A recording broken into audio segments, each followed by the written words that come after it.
जय श्री श्याम, हारे के सहारे की जय हो। श्याम भक्तों, जब हम बाबा श्याम का नाम जाप करते हैं तब वो स्वयं हमारे साथ आकर खड़े हो जाते हैं। लेकिन व्यक्ति का स्वभाव है कि जब मुश्किल घड़ी होती है तब वो इस संसार पर अपनों पर भरोसा करता है कि मेरे अपने मेरा साथ देंगे, लेकिन ऐसा होता नहीं है। इस संसार में अपने पराये सब एक जैसे हैं।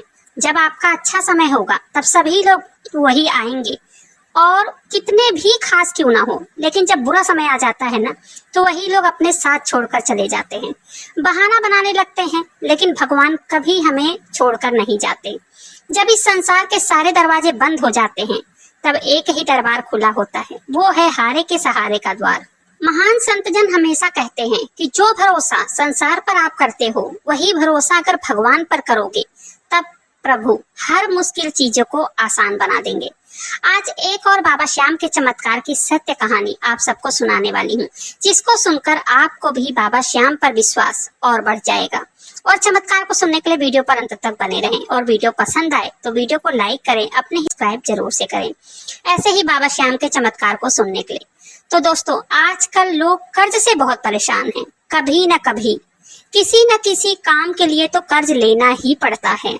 मिडिल क्लास का जो व्यक्ति होता है उनके जीवन में हजारों परेशानियां होती हैं। कभी बच्चों की पढ़ाई के लिए, कभी घर बनवाने के लिए, तो कभी बेटी की शादी के लिए।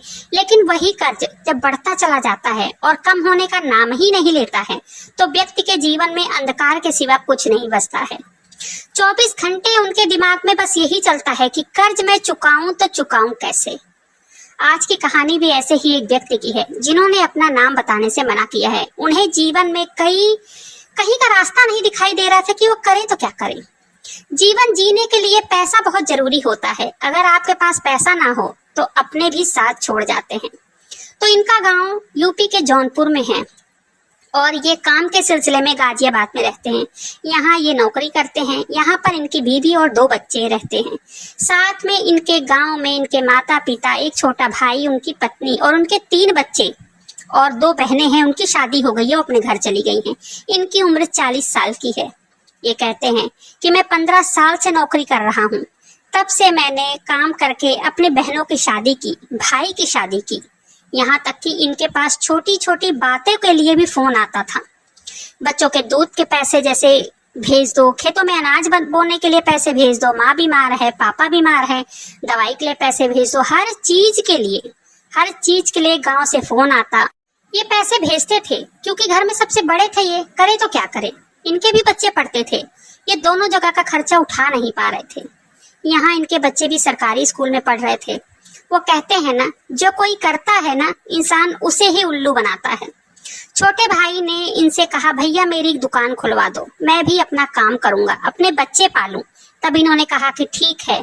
इनकी पत्नी ने भी खूब लड़ाई झगड़ा किया कि नहीं करना है, अपने बच्चों के लिए कुछ करोगे कि नहीं, कि माँ बाप भाई के लिए ही जीवन भर कमाओगे। तब ये अपनी पत्नी की बात नहीं माने और 5 लाख रुपए वहीं गांव के एक रोड पर छोटी सी दुकान खरीदकर और उसमें 4 लाख का सामान भरवा के दे दिया। और ये भी उन्होंने वहां से लोन लेकर, जहां अपने कंपनी में कर्जा काम करते थे वहीं से कर्ज लेकर, कुछ दोस्तों से लेकर, कुछ मतलब रिश्तेदारों से लेकर इन्होंने कर्ज लेकर उनका दुकान खुलवा दिया। अब अपने भाई से कहने लगे कि थोड़ा कर्ज तुम भरना, दुकान चलेगा तो थोड़ा मैं भर दूंगा, ऐसे ही कर्ज खत्म हो जाएगा और तुम्हारा भी काम चलने लगेगा। तब पहले तो इनके भाई ने कहा ठीक है मैं भरवा दूंगा, मैं भी साथ में, आप भी भर देना और मैं भी भर दूंगा, कोई बात नहीं, ठीक है। लेकिन सब काम हो गया। सब काम हो जाने के बाद जब 6 महीने के बाद दुकान चलने लगी तब इनके भाई ने पैसे देने से इनकार कर दिया। इन्होंने बहुत कहा कि थोड़ा थोड़ा करके दे दो, आधा ही दे दो, लेकिन वो इनसे लड़ने लगा कि मैंने कर्ज नहीं लिया था, तुमने लिया था, भरो। तब भाई की तरफ से ऐसा जवाब पाकर ये बहुत दुखी हो गए। तब इन्होंने कहा कि खेतों को बेचकर कर्ज भर देते हैं। तब उन्होंने कहा कि अपने हिस्से का बेचना, मेरे हिस्से का मत बेचना। तब क्या करें, इन्हें कुछ समझ में नहीं आ रहा था कि करे तो क्या करे। तब इन्हें बाबा श्याम के बारे में बहुत पहले से पता था क्योंकि ये कन्हैया मित्तल के भजन सुबह शाम सुनते थे। बाबा श्याम के गाने रोज सुबह के टाइम उठते थे, रोज भजन लगा लेते थे बाबा श्याम के।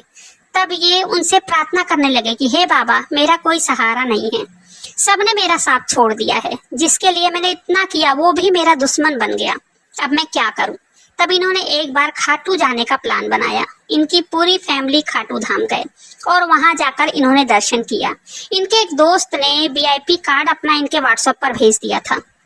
उसने कहा था इस कार्ड से जल्दी दर्शन हो जाएंगे और वहां के पंडित से भी बात कर सकते हो, अपनी परेशानी बता सकते हो। तब ये वहां जाकर वीआईपी कार्ड दिखाकर पहली लाइन में चले गए। इन्होंने जल्दी से दर्शन मिल गया, जल्दी जाके दर्शन कर लिया और वहां के पंडित से भी इन्होंने बहुत सारी बातें बताई, अपनी परेशानियां बताई। तब वहां के पंडित ने कहा कि तुम परेशान मत हो, अब तुम यहाँ आए हो ना तो यहाँ से खाली नहीं जाओगे। बाबा श्याम सारी परेशानियां दूर करेंगे। वहां के पंडित ने उन्हें अर्जी के बारे में बताया कि एक अर्जी अपने कर्ज के ऊपर लगा दो। और पंडित जी ने वहां एक बाबा श्याम की फोटो भी कहा कि खरीद लेना और ले जाना अपने घर। इत्र भी दिया उनको, फूल भी दिए और पूजा के नाम जाप का बताया कि पूजा भी ऐसे करना, नाम जाप भी करना। तब ये घर आकर ऐसे ही करना शुरू कर दिए। दोनों पति पत्नी बाबा श्याम की पूजा करते, नाम जाप करते, सुबह शाम उनके भजन सुनते। 4 महीने बाद उन्हें एक सेठ मिले जो कि इनकी तकलीफ को सुनकर बहुत भावुक हुए और वो कहने लगे कि बेटा मैं पैसे देता हूँ, तुम अपना सारा कर्ज उतार दो और अपना काम धाम पर ध्यान दो, अपने बच्चों का पालन पोषण करो। तब वो सेठ भगवान बनकर इनके जीवन में आए। तब उन सेठ ने इन्हें 10 लाख रुपए दिए। 10 लाख का कर्ज कह लो, सहारा कह लो, सपोर्ट कह लो, या इनका कर्ज चुकाया ये कह लो, जो भी कह लो। और 1 रुपए का ब्याज भी नहीं लिया। आज तक उन्होंने ब्याज नहीं लिया। आज 5 साल हो गए हैं। ये कहते हैं 5 साल हो गए हैं, आज तक उन्होंने पैसा वापसी के लिए मांगा भी नहीं कि मुझे पैसा वापस करो, और ना ही इन्होंने ब्याज लिया। ये कई बार उनसे कहने लगे कि सेठ जी मैं आपका कर्ज धीरे धीरे करके चुका दूंगा। तब वो सेठ कहने लगे कि बेटा मुझे नहीं चाहिए, तुम्हें मैंने 10 लाख दिया था तो बाबा की कृपा से मुझे उसका 2 गुना का फायदा हो गया है।